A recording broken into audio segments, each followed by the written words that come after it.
இந்த குரு பயிற்சி காலகட்டம் விருச்சிக ராசிக்காரர்களுக்கு எப்படி இருக்கு சார்? அதாவது பொதுவாகவே வந்து பார்த்தீங்கன்னா காலச்சக்கரத்துக்கு 8ஆம் இடம். ஆமா. இந்த விருச்சிக ராசிக்காரங்களுடைய இயல்பான குணம் என்னன்னா,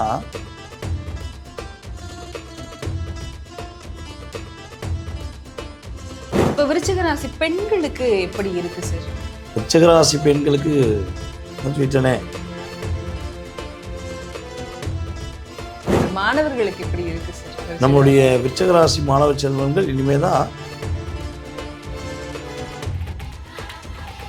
பொதுவாகவே விருச்சிக ராசிக்காரர்களுக்கு இந்த கூட பிறந்தவங்களோட துணை மட்டும் கிடைக்கவே இல்லைப்பா. ஊர்ல இருக்கிறவங்க எல்லாம் வந்து எனக்கு ஹெல்ப் பண்ணிட்டு போறாங்க, ஆனா என் கூட பிறந்ததே ஹெல்ப் பண்ண மாட்டேங்குது அப்படின்னு சொல்றாங்க. ஸோ இந்த காலகட்டத்தில் எப்படி இருக்கு? அதாவது என்னன்னா, விருச்சிக ராசிக்கு வந்து உறவுகள் அப்படின்னு சொல்லும்போது எந்த கடவுள் வழிபாடு சிறந்ததா இருக்கும்? நம்ம விருச்சிக ராசி பெண்களாக இருக்கட்டும், ஆண்களாக இருக்கட்டும், குழந்தைகளாக இருக்கட்டும், யாராக இருந்தாலும்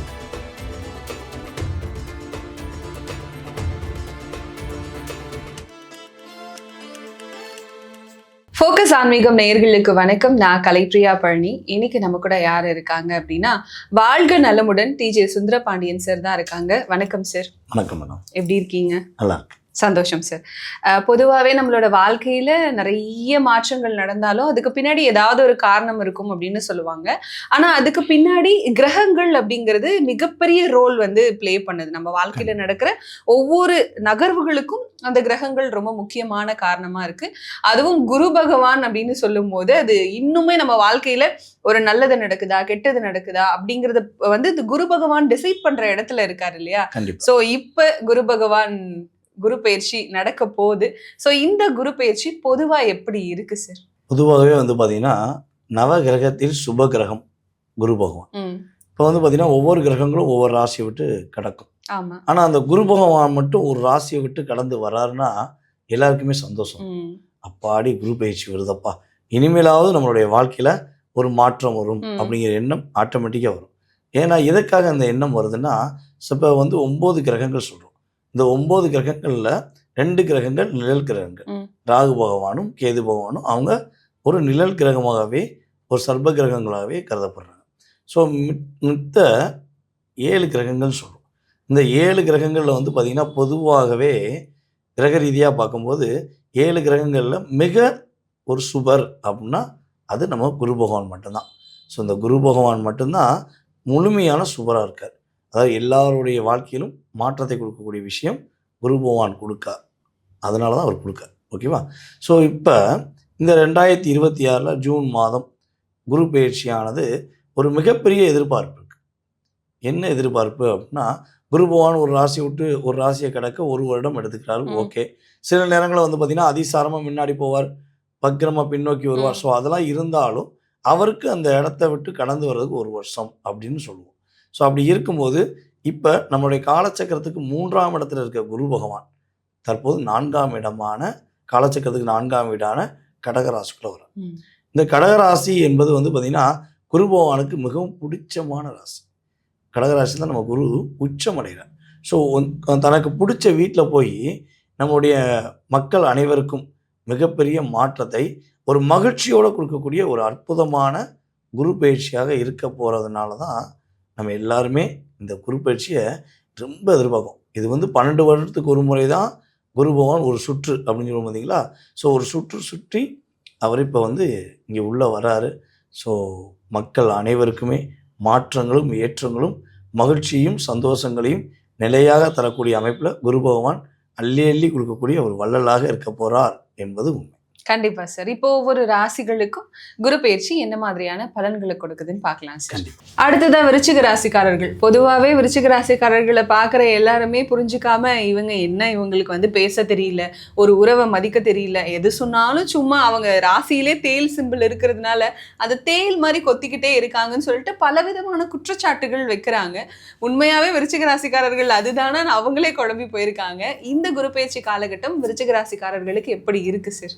அதாவது பொதுவாகவே வந்து பார்த்திங்கன்னா காலச்சக்கரத்துக்கு 8ஆம் இடம். ஆமா. இந்த விருச்சிக ராசிக்காரங்களுடைய இயல்பான குணம் என்னன்னா, சரியான விஷயங்களை கரெக்டாக வழி நடத்துவாங்க. தவறுன்னு ஒன்று தெரிஞ்சுன்னா அதை சார்ந்து போகாமல் அதை சுட்டி காட்டுவாங்க. இது தப்பு, நீங்கள் இது தப்பாக செய்கிறீங்க. அவங்க கண்ணுக்கு ஃபஸ்ட்டு தப்பு தான் படும். தப்புங்கும்போது அதை சொல்லாமல் இருக்கிறது இவங்க மனசு ஏற்றுக்கிறாரு. கண்டிப்பா. அப்போ நான் வந்து உண்மையாக இருக்கேன், நீ உண்மையா இரு, நீ தப்பு பண்ணுற சரியா இருன்னு சொல்லும்போது அந்த சொல்கிற விதம் இவங்களுக்கு எப்படின்னா ஹார்டாக தெரியும். அப்போ இவன் வந்து குறை கண்டுபிடிக்க தான் வேலை, இந்த பொண்ணு குறை மட்டும் தான் கண்டுபிடிப்பா, எதனாலும் நம்மளை சொல்லிகிட்டே இருப்பான்னு அவங்ககிட்ட உள்ள தவறை அவங்க மறைக்கிறதுக்கு இவங்க மேலே பழி போடுவாங்க. ஸோ அப்போ என்ன பண்ணுவாங்க, நீ என்னன்னா சொல்லிட்டு போ, எனக்கு கவலை இல்லை, நான் நானாக தான் இருப்பேன், என்னையை பற்றி குறை சொல்கிற அளவுக்கு நீ மிகப்பெரிய ஆள் கிடையாது அப்படின்னு சொல்லி விருச்சிக ராசிக்காரங்களை மற்றவங்க நினைப்பாங்க. பொதுவாகவே அன்புக்கும் பண்புக்கும் பாசத்துக்கும் அக்கறைக்கும் ஒரு உறுதியான தன்மை கொண்டவங்க தான் விருச்சிக ராசிக்காரங்க. அது விருச்சிக ராசியில் அனுச நட்சத்திரக்காரங்க மிகப்பெரிய ஒரு மகாலட்சுமியோட அம்சம். ஸோ அப்படிப்பட்ட நம்முடைய விருச்சிக ராசி என்பவர்களை யாராச்சும் குறை சொல்கிறாங்க அப்படின்னா அது அவங்க மேலே உள்ள தவறே தவிர நம்ம விருச்சிக ராசிக்காரங்க மேலே தவறே இல்லை.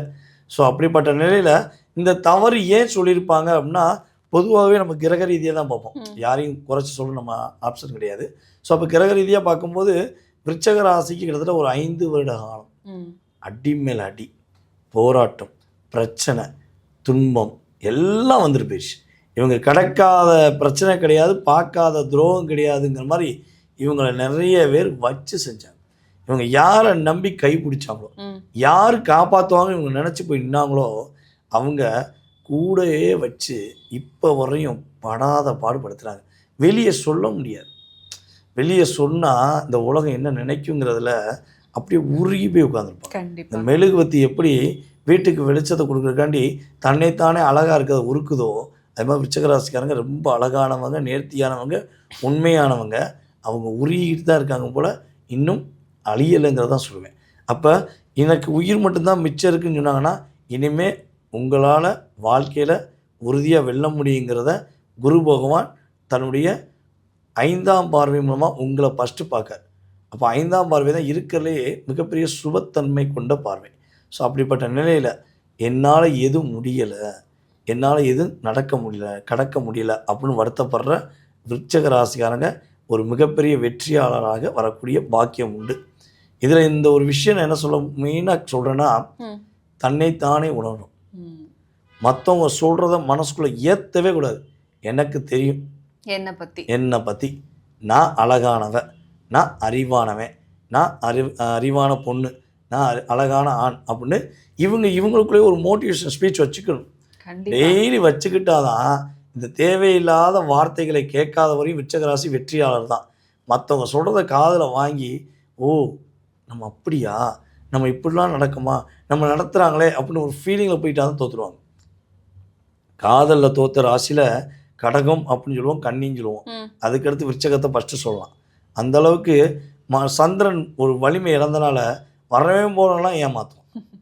அன்பு வச்சுருக்கேன் அக்கா, நீ தான்க்கா என் உலகம்மா, அவன் தான் போலியான உறவு, நீ தானே என் அன்பான என் காதலி, நீ இல்லைன்னா நான் இல்லைன்னு சொல்லுவான். ஆனால் கல்யாணம் முடித்த பிறகு ஒன்றே தான் வச்சு செய்வான். அப்படிங்கிற மாதிரி காதல் அன்புக்கு அதிகமாக சிக்கித்த வச்சது நம்ம விருச்சிக ராசிக்காரங்க. ஸோ இந்த வட்டம் அவங்களே உணர்ந்து அவங்களுடைய வாழ்க்கையில் எல்லா விதமான முயற்சியும் வெற்றி பெறக்கூடிய அமைப்பு. ஏன்னா 3ஆம் இடத்தை குரு பார்க்க, அப்போ முயற்சி ஸ்தானத்தில் வெற்றியை கொடுத்து முடியாதுங்கிற விஷயம் விருச்சிக ராசிக்கு இனிமேல் கிடையாது அப்படிங்கிறது ப்ரூஃப் பண்ணக்கூடிய காலகட்டமாக இருக்கு. கண்டிப்பாக சார். இப்போ விருச்சிக ராசி பெண்களுக்கு எப்படி இருக்குது சார்? விருச்சிக ராசி பெண்களுக்கு சொல்லிட்டேனே, கன்னிராசி பெண்களை முடிக்கணும்னா எவ்வளோ தூரம் ஒரு பாக்கியம் பண்ணியிருக்கணுமோ அதே மாதிரி தான் நம்ம விருச்சிக ராசி பெண்கள் ஒரு ஆணுக்கு கிடைக்கணும்னா அந்த பெண் கல்யாணம் முடித்த பிறகு நம்ம விருச்சிக ராசியை கல்யாணம் முடித்த ஆண்கள் மிகப்பெரிய புண்ணியவன். அவங்க குடும்பமே ஒரு மிகப்பெரிய மகிழ்ச்சி அடையணும் அப்படின்னா அந்த பெண்ணை அவங்க சந்தோஷமாக வச்சுக்கணும். கண்டிப்பாக கல்யாணம் முடிச்சுட்டு பாடாப்படுத்தினா அவங்க மனதார வருத்தப்படும் போது உங்கள் வாழ்க்கையை அழிய தான் செய்யும், உங்கள் குடும்பத்தில் பிரச்சனை வரதான் செய்யும். ஸோ நீங்கள் முடித்தது எதுக்கு? அந்த பொண்ணை சந்தோஷப்படுத்தி அவங்களுடைய மனசில் உள்ள கவலைகள்லாம் இல்லாமல் அவங்கள நல்லபடியாக வச்சுக்கிட்டிங்கன்னா விருச்சிக ராசி பெண்களை யார் உண்மையான அன்புடன், உண்மையான பாசத்துடன், உண்மையான நேர்மையான முறையில் திருமணம் முடித்து வாழ்க்கை நடத்துகிறாங்களோ அவங்களுடைய வாழ்க்கையில் எந்த குறையுமே வரவே வராது. மகாலட்சுமி அம்சம்தான் நம்முடைய விருச்சிக ராசி பெண்கள் சொல்லி அக்யூரேட்டாக சொல்ல முடியும். அனுச நட்சத்திரம் உள்ளே இருக்கனால இது விருச்சிக ராசி அனைவருக்குமே பொருந்தும்.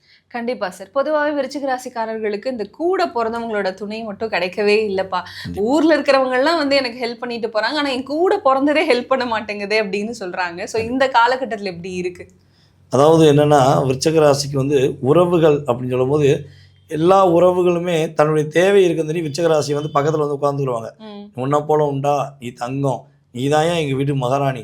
நீதான்டா என் செல்லம்ன்னு" சொல்லி கொஞ்சி, கொஞ்சி, கொஞ்சி தேவையான எனர்ஜி பவரை வாங்கிட்டு, அதுக்கப்புறம் கண்டுக்கிற கூட மாட்டாங்க. ம். ஸோ இப்படிப்பட்ட நிலையில இந்த காலகட்டங்கள்ல விருச்சிக ராசி தனிமையில இருக்கக்கூடிய விருச்சிக ராசிக்கு உறவுகளால் ஒரு பக்க பலம் உண்டு. ஒரு வெற்றி உண்டு. அதனால பயப்பட தேவையில்ல. அதாவது யார உள்ள என்ட்ரி பண்றதா இருந்தாலும், ஃபர்ஸ்ட்டு யோசித்து என்ட்ரி பண்ணுங்க. யோசிக்காம என்ட்ரி போட்டீங்கன்னா, அவிங்க உங்க வழியவே நோ என்ட்ரியா மாத்திட்டு போயிருவாங்க.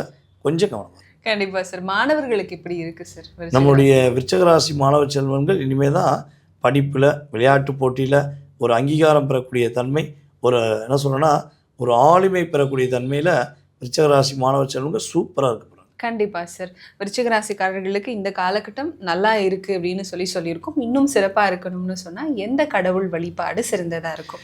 நம்ம விருச்சிக ராசி பெண்களா இருக்கட்டும், ஆண்களா இருக்கட்டும், குழந்தைகளா இருக்கட்டும், யாராக இருந்தாலும் ஹயகிரீவரை வழிபாடு செய்யும் பொழுது கவலைகளே இல்லாமல் இன்பமான வாழ்க்கையை சிறப்பாக பெறக்கூடிய அமைப்பு ஹயகிரீவர் வழிபாடு மூலமாக விருச்சிக ராசிக்காரங்க பெறக்கூடிய வாய்ப்பு, குருவுடைய அருளும் அவர்களுக்கு கிடைக்கப்பட்டு ஒரு சுபத்தன்மையாக வாழக்கூடிய வாய்ப்பு உறுதியாக உண்டு. குரு பயிற்சி காலகட்டத்துல 12 ராசிகளுமே அவங்க எதிர்பார்த்த விஷயங்கள் எந்த வகையில நடக்கும், என்னென்ன விஷயங்கள் கொஞ்சம் பார்த்து இருக்கணும், எந்தெந்த விஷயங்கள் ரொம்ப சிறப்பா இருக்கு, எந்த கடவுள் வழிபாடு செய்யும் போது வாழ்க்கை ரொம்ப அழகா மாறும்னு சொல்லிட்டு ரொம்ப தெளிவா சொல்லியிருக்கீங்க. ரொம்ப நன்றி சார். ரொம்ப நன்றி.